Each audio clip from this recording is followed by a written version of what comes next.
All right, ladies and gentlemen, you are welcome to another great episode on your favorite political talk show, The Truth with Ben Jokes. Now, it's been extremely tough for Nigerians over the last 11 months of this administration. This is not to say that the 8 years of Buhari were anything less than horrific, but sadly, the last 11 months have been a disaster for the citizens of this country, much worse than what we had under Buhari. With petrol selling at 195 naira per litre, we were already dealing with an inflation rate that was tearing families apart.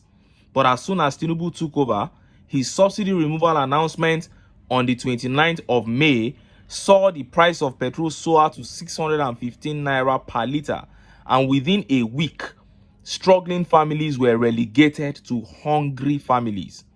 And amidst that hardship, this administration increased import duties. And they did it twice again, making it 3 times within 5 months. And each time import duties increase, inflation skyrockets because importers will always shift the value of the increase in duties to the prices of their goods. And few weeks ago, it was increase in electricity tariffs, a whooping 300% increase in electricity tariffs. Now, all these policies came with promises of results. As a people, we obviously have not seen the positive impact of a litre of fuel selling at 615 naira per litre. We are yet to see one single positive impact of increasing import duties 3 times in 5 months. What could possibly be the positive impact of buying a sachet of spaghetti for 1,000 naira, for God's sake? We have seen children drop out of school because of tremendous increase in school fees in the last 6 months. That is another negative impact of these policies. But TINUBU, during his visit to Netherlands, said to the amazement of many Nigerians that he was ready to take more decisions that would cause Nigerians pains, because according to him, the pains are for a short period. And that didn't go down well with Nigerians. Before I show you how he said it and how Nigerians reacted, let me quickly show you this update.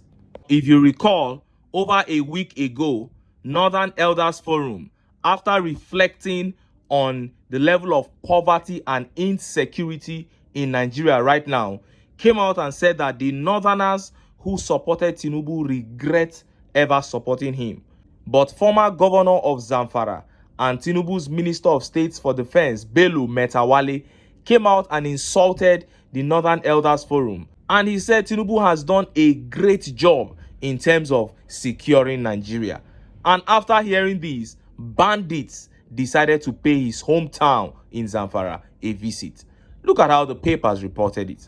Just in, bandits invade Defense Minister Matawale's hometown, kill 2 residents, abduct 30. Fear has gripped residents of Maradun town, the country home of Minister of State for Defense Bello Metawale, as bandits invaded the town in the early hours of Friday, killing 2 persons and abducting about 30 others. Maradun is the headquarters of Maradun local government area of Zamfara state. Reports indicated that the bandits attacked the town at about 2 a.m. and it lasted for about 2 hours, shooting sporadically and ransacking residents' houses. Leadership gathered that although the actual number of the abducted persons was yet to be ascertained at press time, the figure was, however, put around 30, including women, children, and adults, given the number of homes affected. A traditional ruler whose house was ransacked by the bandits expressed dismay over the high level of insecurity in the town. It was to my hearing the bandits burgled my parlor's door. Coming towards my inner room, I managed to hide while my wives and children followed another passage and ran away to hide somewhere, he narrated. The traditional ruler, who don't want his name in print, expressed concern over the rampant attacks on the town, saying even last week Friday, similar attack was carried out on the town, where cattle and sheep were rustled by the bandits.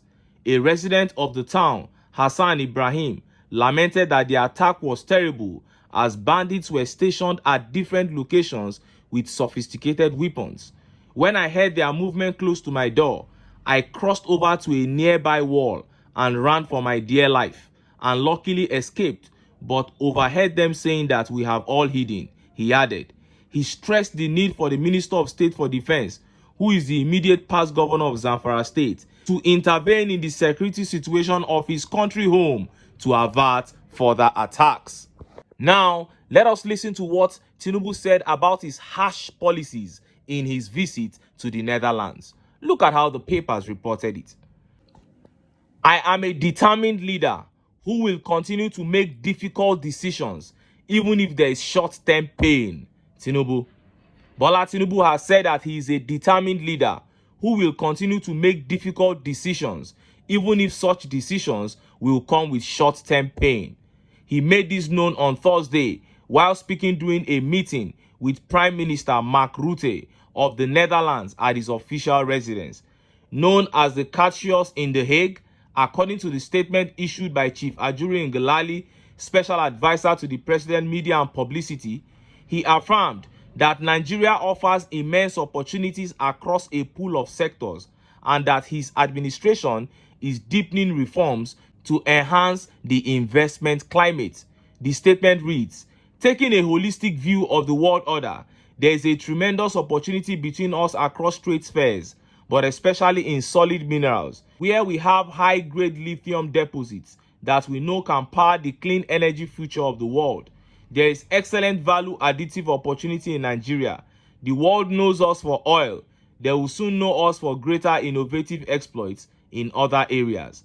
This is what we want, and this is why we are adamant about providing student loan and new credit opportunities to not only enhance the skills of our people, but also to ensure that they can access a high quality of life within legitimate incomes. We will transform our economy, and our young people will be the reason why. I am a determined leader of my people.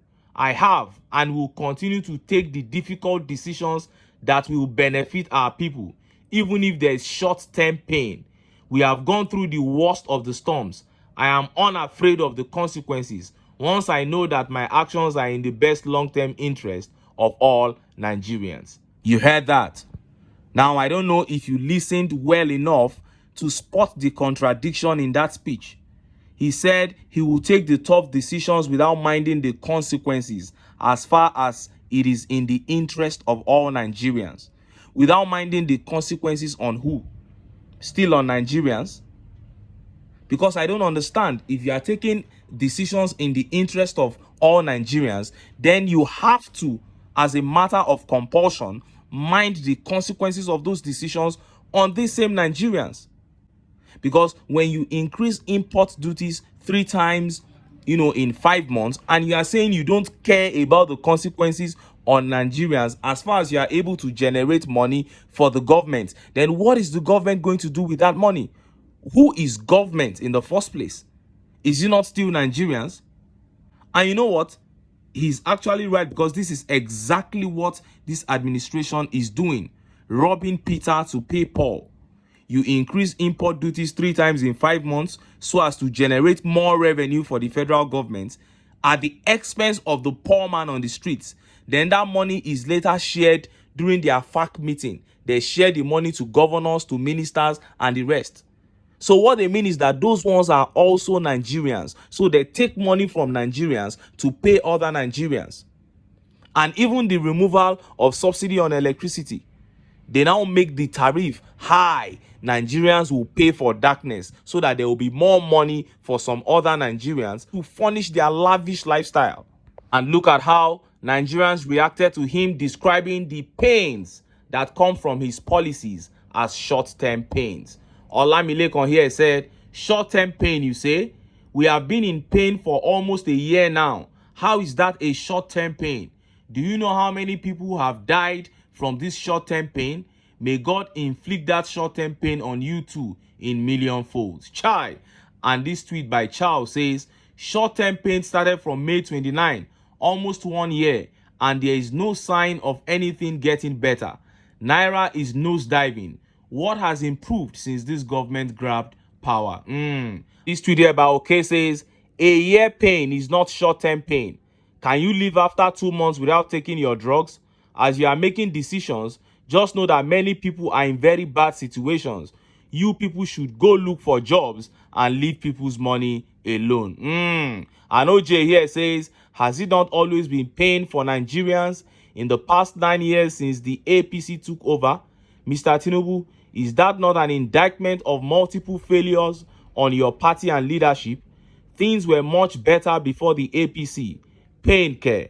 Can't give what you don't have. And Adiola Ajengbe says, what he is calling short-term pain doesn't affect him and his immediate family. Lots of his decisions are to favor the rich and make the poor poorer. Nothing really moving with his policies. Oh! Well, the man said he is prepared to inflict more pains on Nigerians as far as he sees that it is for the good of other Nigerians.